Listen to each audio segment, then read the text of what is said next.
Acredito que você testemunhou aí esses momentos importantes da política local, com essas desavenças de José Sarto dentro do PSDB, mas voltando aí ao Ninho Tucano, quais as suas expectativas, principalmente porque Sarto foi o maior derrotado nas eleições do ano passado, primeiro prefeito a não conseguir a reeleição, amargando ali uma terceira colocação. Sua análise.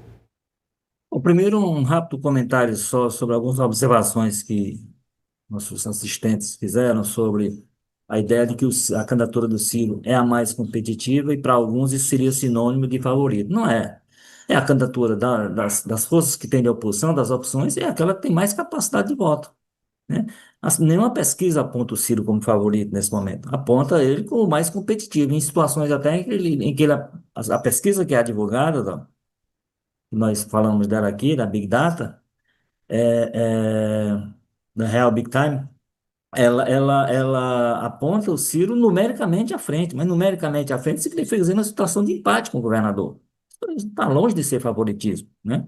E ele vai enfrentar uma máquina que a gente sabe que é poderosa, a gente sabe que a tendência que é apontada hoje é que o Lula chegue muito forte na eleição.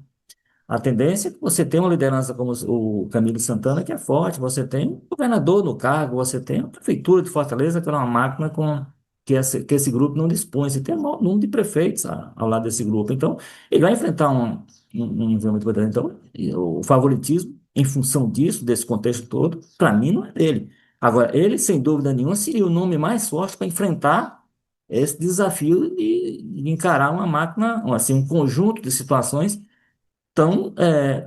elas são fortes eleitoralmente. Então é isso.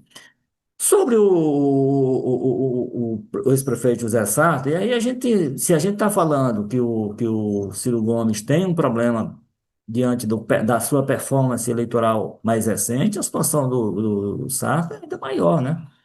A performance dele foi muito ruim no ano passado aqui em Fortaleza, foi tirado do segundo turno com uma votação muito baixa, né? Pouco mais de 11% dos votos. Como você lembrou, primeira vez que um prefeito de Fortaleza, nessa fase da reeleição, não consegue a reeleição, né? Então, é um conjunto de situações que ele vai ter que pesar.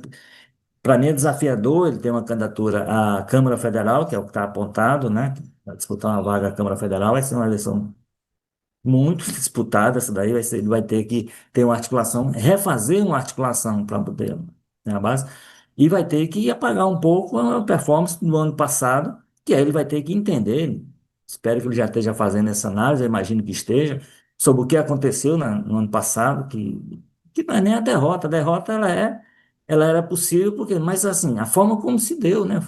E vamos lembrar que o Ciro Gomes era um dos principais cabos eleitorais que ele tinha. São todas coisas muito recentes, né, Ítalo? São coisas do ano passado, coisas ainda estão sobre a mesa para nós analisarmos, né? Então, isso tudo faz com que desculpa, é um reencontro, como foi dito aqui, deles com que já viveram antes, ambos já foram do PSDB, participaram, como ele tem orgulho de dizer, até do processo de criação desse partido, agora encontram um outro partido, né?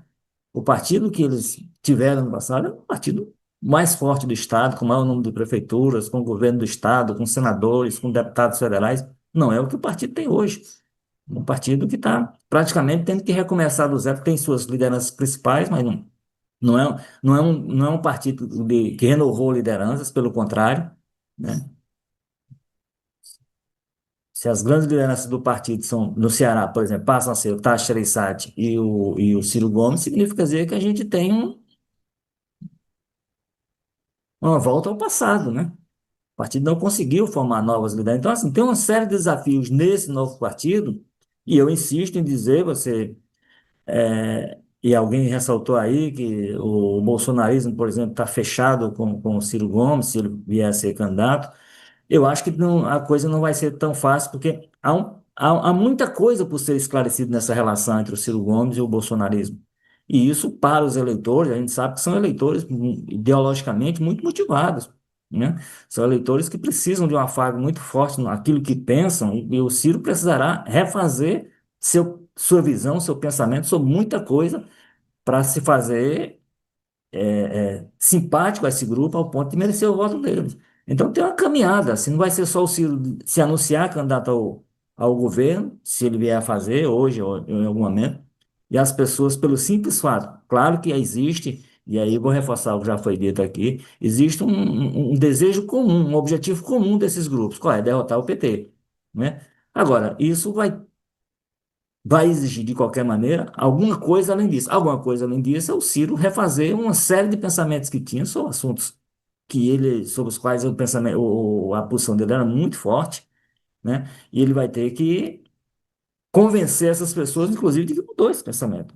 Sem essa mudança de pensamento dele, é difícil que esse grupo decida apoiá-lo, decida votar nele. Lembrando que tem um movimento, o senador Eduardo Girão, que quer ser candidato, inclusive há quem se movimente até no sentido de ele vir a se filiar ao próprio PL para ser candidato, tem ressaltado isso. Olha, o Ciro tem um perfil que não se adequa ao perfil desse movimento conservador. E isso tem a ver com essa trajetória recente dele. E tem a ver com os discursos, e tem a ver com os ataques, por exemplo, que ele fazia a esse grupo conservador.